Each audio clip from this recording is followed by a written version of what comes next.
ఎప్పుడైతే పేరెంట్స్ ఒకటే విషయాన్ని మళ్ళీ మళ్ళీ మళ్ళీ మళ్ళీ చెప్తారు, మార్కులు మార్కులు మార్కులు మార్కులు మార్కులు అని వాళ్ళని బాగా స్ట్రెస్కి గురి చేయకూడదండి.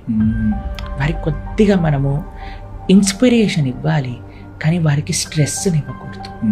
కాబట్టి పేరెంట్స్ అందరూ అర్థం చేసుకోవాలి, ఎంతవరకు నేను ఇన్స్పిరేషన్ ఇస్తున్నాను, బాగా ఎక్కువగా చాలా ఎంఫాటికల్గా చాలా ఫోర్స్ఫుల్గా, అది పిల్లల లోపల స్ట్రెస్ క్రియేట్ చేసే జోన్లోకి నా మాటలు వెళ్తున్నాయా?